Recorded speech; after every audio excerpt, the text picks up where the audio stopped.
warahmatullahi wabarakatuh. Bismillahirrahmanirrahim. Alhamdulillahirabbil alamin. Wa bihi nasta'inu ala umuri dunya waddin. Sayyidina Muhammadin wa ala alihi wa sahbihi ajma'in. Amma ba'du. Rabbi shrah li sadri wa yassir li amri wa hlul 'uqdatam min lisani yafqahu qawli. Yang saya muliakan Ketua Fatayat NU PAC PCNU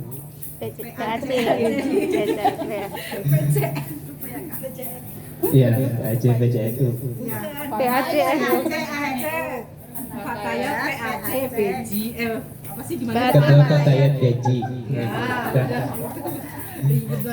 Yang saya hormati seluruh anggota Fatayat, yang saya hormati Shahibul Bait. Alhamdulillah, puji syukur kehadirat Allah Subhanahu wa taala, pada hari ini kita masih diberikan kesehatan oleh Allah Subhanahu wa taala sehingga bisa memberikan kesempatan waktu untuk bersilaturahim, bertatap muka, bermuajahah bersama-sama dan membacakan beberapa syair-syair selawat pada baginda Nabi Muhammad SAW dalam keadaan sehat walafiat. Alhamdulillah. Salawat serta salam semoga tetap tercurahkan kepada baginda Nabi Muhammad SAW yang telah membawa syariat Islam kepada kita sebagai bentuk tuntunan dan ajaran, tuntunan kehidupan, tuntunan segala bentuk permasalahan yang ada di muka bumi. Alhamdulillah, pada siang hari ini kita diberikan keberkahan oleh Allah Subhanahu wa taala, yaitu dengan hujan. Mudah-mudahan turunnya hujan pada siang hari ini membawa keberkahan bagi kita semua. Amin amin ya rabbal alamin. Bagi ibu-ibu yang kayaknya asam lambungnya sudah mulai naik, silahkan hidangannya dipersilahkan, dicicipi gitu. Ya.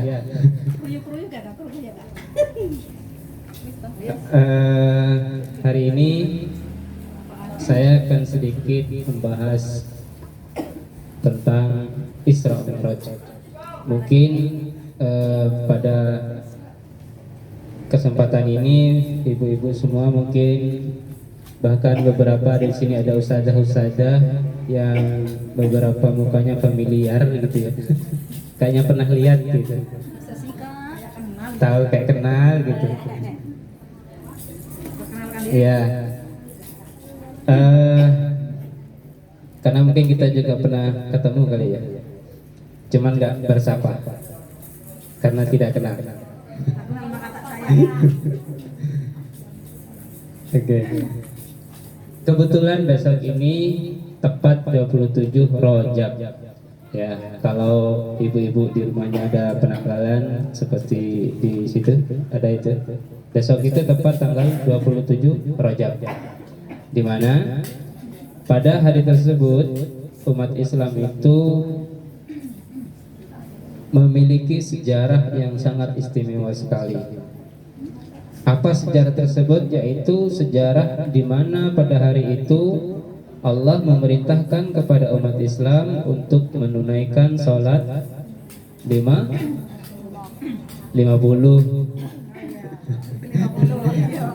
begitu ya, sholat 5 waktu. Oke, sejarahnya seperti apa? Apa itu Isra dan Mi'raj? Ibu-ibu ada yang tahu? Ibu-ibu Fatayat? Yang tahu ngacung boleh, nanti saya kasih hadiah.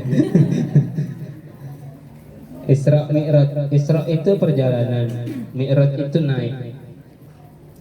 Nah, sedikit sejarah yang saya sampaikan. Perjalanan Isra itu perjalanan di mana Nabi dijalankan dari Masjidil Haram ke Masjidil Aqsa. dari Mekah ke Palestina, ya sekarang kita kenal dengan Palestina. Itu sekitar jaraknya ada 1000 berapa gitu. Nah, kalau dilihat dari segi geografis, perjalanan tersebut tidak mungkin ditempuh dalam waktu semalam. Nah, Nabi Muhammad SAW diberikan keistimewaan oleh Allah, diperjalankan pada malam hari 27 Rajab itu, melaksanakan perjalanan dari Masjidil Haram ke Masjidil Aqsa itu dalam waktu semalam saja. Bahkan diriwayatkan ada yang mengatakan bahwa tempat tidurnya Nabi itu masih hangat ketika Nabi Muhammad itu kembali dari Isra Mi'raj. Pesariannya apa istilahnya? Iya, tempat tidurnya itu masih hangat gitu. Membuktikan bahwa perjalanan tersebut itu memang sangat istimewa. Nah, dalam perjalanan dari Mekah ke Masjidil Aqsa, Nabi Muhammad itu diperlihatkan beberapa kejadian aneh yang di luar nalar manusia. Sebagai contoh, ada Nabi melihat itu orang yang kepalanya dibentur-benturkan sampai pecah dan kembali lagi. Seperti itu terus sampai terus. Nabi kaget, tanya pada malaikat Jibril, "Ya Jibril, itu siapa? Kenapa orang kok membenturkan kepalanya sampai hancur?" Malaikat Jibril mengatakan bahwa itu adalah orang-orang yang semasa hidupnya sangat berat untuk melaksanakan sholat 5 waktu. Ini Bu, aku tambahin biar genap Oke. 100. Setelah jalan lagi, Nabi berhenti dan menanyakan kepada malaikat Jibril. Nabi melihat pada saat itu bahwa ada keledai itu keluar dari lubang semut. Masuk akal nggak? Nggak ya? Keledai keluar dari lubang semut. Kenapa itu bisa terjadi? Sedangkan yang kita tahu keledai itu besar seperti apa dan lubang semut seperti apa. Malaikat Jibril berkata, itu adalah orang yang semasa hidupnya suka berkata-kata, mengeluarkan perkataan yang menyinggung orang lain, sedangkan perkataan tersebut tidak bisa diambil lagi. Artinya nasi sudah jadi bubur. Nah, pelajaran yang dapat diambil bahwa ketika kita mengucapkan sesuatu, sebisa mungkin diusahakan agar tidak sampai menyinggung orang lain. Nah, kebiasaan seperti ini biasanya kebanyakan, saya nggak bilang keseluruhan, kebanyakan itu patayat ibu-ibu, apalagi mungkin ada yang masih jomblo di sini, itu biasanya yang ghosting, apa istilahnya, yang gosip-gosip itu tuh biasanya kayak gitu, ya, jangan sampai gitu. Nah, setelah Nabi sampai di suatu tempat, Nabi diperintahkan untuk sholat 2 rakaat. Malaikat Jibril berkata, "Wahai Nabi, disinilah nanti engkau akan hijrah. Di situ tempatnya rindang, luas, banyak pepohonan. Disitulah nanti Nabi hijrah, yaitu kemana? Ke Madinah. Nabi turun di situ, terus sholat, habis itu perjalanan lagi sampai ke Masjidil Aqsa. Jadi perjalanan itu ada beberapa tempat yang disinggahi, termasuk tempatnya Nabi Musa di Tursina di Yaman, terus tempat lahirnya Nabi Isa di Bethlehem. Nah, Bethlehem itu di daerah mana? Palestina. Israel. Ya. Nah, singkat cerita, perjalanan itu menempuh jarak kalau diperkirakan itu perjalanan naik unta itu 2 bulan baru nyampe. Sedangkan Nabi diperjalankan dari Mekah ke Masjidil Aqsa itu hanya sekelebat saja. Bahkan kalau dilihat dari kecepatan cahaya yang cuma 300.000 kilometer per detik untuk kecepatan cahaya. Namun kita sebagai umat manusia tidak boleh merasionalisasikan hal tersebut. Artinya kejadian-kejadian ajaib seperti itu tidak bisa kita akalkan, apalagi diakal-akalin. Itu adalah peristiwa yang hanya boleh kita percayai melalui keimanan kita. Bahkan Nabi sendiri ketika hendak diberangkatkan dari Masjidil Haram, itu malaikat Jibril, malaikat Mikail dan malaikat Israfil itu datang. Guna untuk apa? Untuk membersihkan badan dan ruh Nabi Muhammad SAW dari gangguan-gangguan syaitan. Bahkan dikatakan sebelum Nabi berangkat dari Mekah itu, Nabi dimohon untuk terlentang. Kemudian malaikat Jibril meminta malaikat Mikail untuk membawakan bejana yang terbuat dari emas, dan situ berisi air Zam-Zam. Malaikat Jibril mengambil segumpal hati dalam hati Nabi dan ditunjukkan bahwa di situ ada segumpal darah hitam. Ini kata malaikat Jibril adalah setan-setan yang melekat pada diri Nabi. Maka Nabi bersihkan hatinya dengan air Zam-Zam, kemudian diberikan air lagi berupa hikmah dan keimanan, sehingga kepercayaan Nabi totalitas di situ, totalitas atas perjalanan yang akan dijalani nanti, seperti itu. Nah, naik setelah sampai di Masjidil Aqsa, malaikat Jibril mengajak Nabi untuk naik melalui tangga. Mi'raj itu artinya tangga, ya. Jadi mengatakan bahwa Nabi diperjalankan itu melalui buraq, menggunakan buraq. Buraq itu kalau dikisahkan itu dia lebih besar dari keledai, cuman lebih pendek dari kuda. Warnanya putih, ada sayap di antara kedua kakinya. Nah, kalau ibu-ibu ada yang suka lihat film, biasanya kayak berupa apa kalau di film itu ya? Pegasus.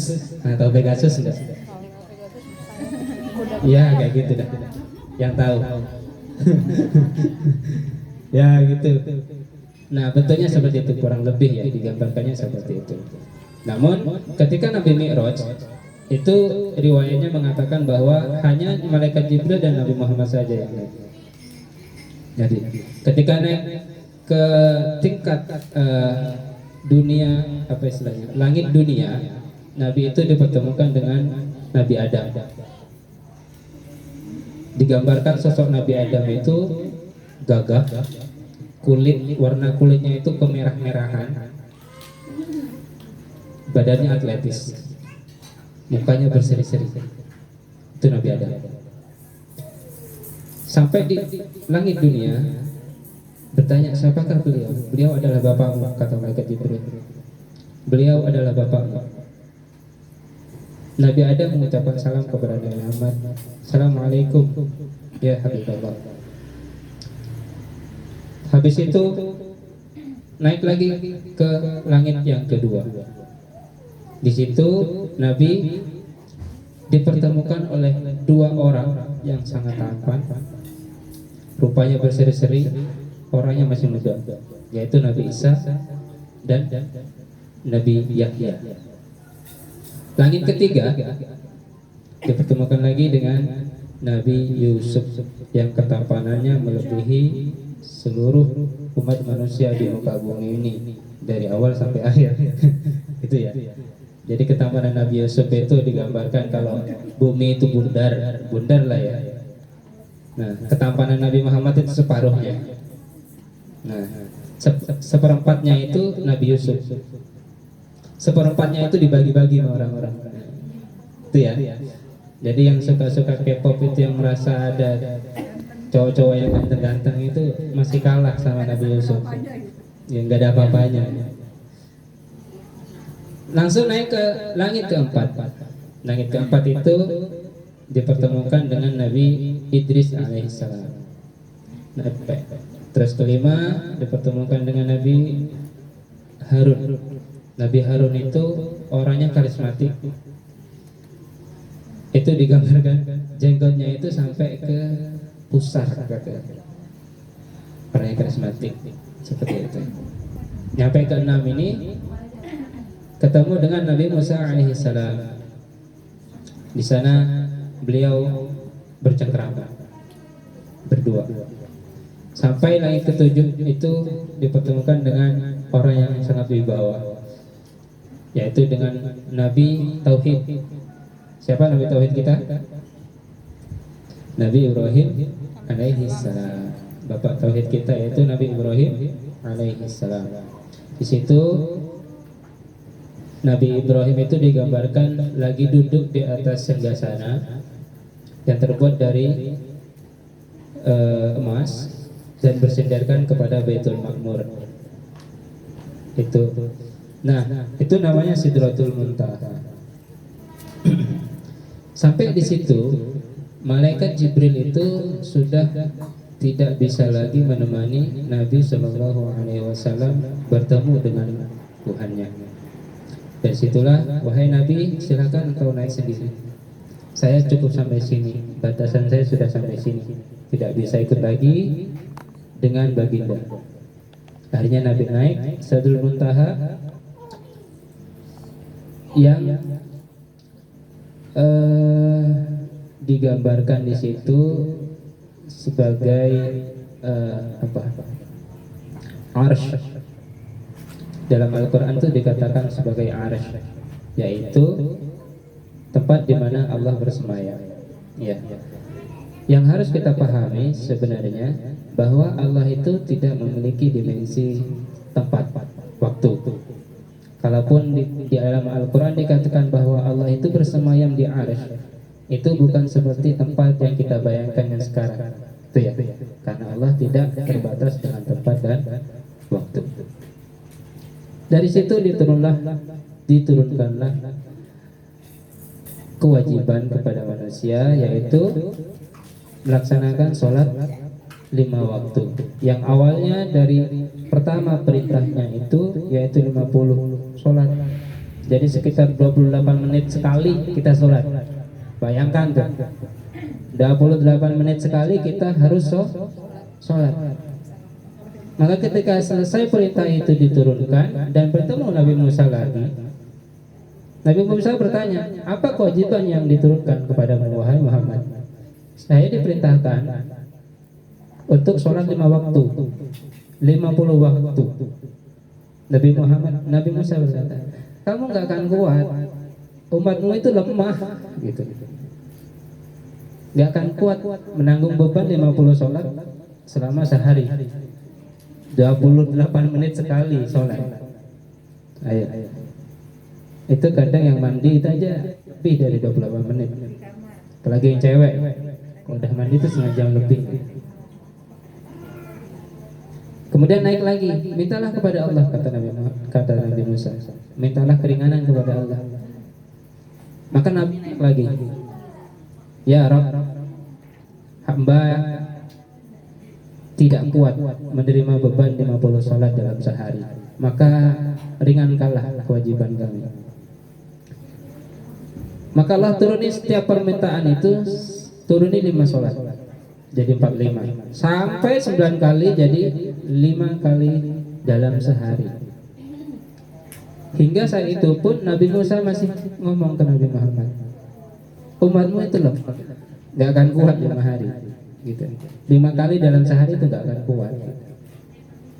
Maka naik lagi. Nabi ketika diomongin seperti itu sama Nabi Musa berkata, saya sudah berkali-kali menghadap Allah, malu. Masa dari 50 diturunin sampai 5 aja masih aja kurang gitu. Masih minta diskon gitu. Ini kayaknya Nabi Musa ini ciri-cirinya sama kayak kita gitu. Udah dapat diskon minta nawar lagi gitu kan. Akhirnya ditetapkanlah itu. Kata Allah, saya sudah menetapkan kewajiban kepada hambaku, kata Allah. Dan aku juga sudah memberikan keringanan. Jadi dari situ ditetapkanlah bahwa sholat 5 waktu itu menjadi kewajiban bagi seluruh umat Nabi Muhammad SAW. Nah, pertanyaannya sekarang, kita itu percaya kewajibannya dari Allah, apa percaya perkataannya Nabi Musa bahwa kalau kita ini lemah,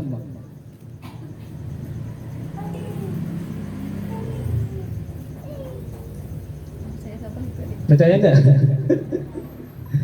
Percaya Nabi Musa kalau kita ini lemah apa enggak ya? Saya kak. Soalnya saya lemah. Jadi perintah sholat 5 waktu itu sebenarnya menurut Nabi Musa itu masih kebanyakan. Karena Nabi Musa tahu bahwa umat Muhammad itu selain kecil-kecil, umurnya pendek-pendek, gitu ya. Dan juga banyak kemauannya gitu. Banyak kemauannya. Maka pada bulan Rajab ini termasuk bulan-bulan yang diagungkan oleh Allah Subhanahu wa taala, yang termasuk di dalam 4 bulan yang sangat diagungkan oleh Allah Subhanahu wa taala, yaitu Rajab, Dzulqa'dah, Dzulhijjah dan Muharram. Maka pada bulan Rajab ini kita diperintahkan untuk memperbanyak puasa, memperbanyak istighfar. Ibu-ibu Fatayat sudah hafal Sayyidul Istighfar? Hafal ya? Mari kita baca Sayyidul Istighfar bareng-bareng. Allahumma anta rabbi la ilaha illa anta khalaqtani wa ana abduka wa ana ala ahdika wa wa'dika mastata'tu a'udzu bika min syarri ma sana'tu abu'u laka bi ni'matika 'alayya wa abu'u bi dhanbi faghfir li fa innahu la yaghfiru dzunuba illa anta. Nah, kita diperintahkan banyak beristighfar pada bulan Rajab ini. Diperintahkan banyak berpuasa, diperintahkan banyak bersedekah. Kenapa? Karena bulan ini merupakan bulan untuk kita menanam berbagai kebaikan, menanam berbagai ibadah kepada Allah Subhanahu wa taala, menanam berbagai kebaikan baik kepada Allah, kepada sesama manusia. Nanti ketika nyampe di bulan Sya'ban, maka kita perbanyak di situ untuk berpuasa. Di mana diriwayatkan bahwa Nabi itu tidak pernah berpuasa, banyak berpuasa melebihi pada bulan Sya'ban. Jadi bulan Sya'ban itu Nabi puasa terus. Sebagai apa? Persiapan kita untuk menghadapi bulan Ramadan. Nanti ketika di bulan Sya'ban juga kita harus diperbanyak membaca sholawat. Karena bulan Sya'ban itu bulannya Nabi Muhammad SAW. Ketika kita sudah siap, maka kita masuk pada bulan Ramadan, yaitu bulannya umat Nabi Muhammad SAW. Nah, dari situ poinnya pertama, bahwa sholat itu adalah kejadian yang sangat agung, kejadian yang tidak boleh disepelekan oleh umat Nabi Muhammad SAW. Maka amal-amal yang diperhitungkan itu yang sangat dianjurkan.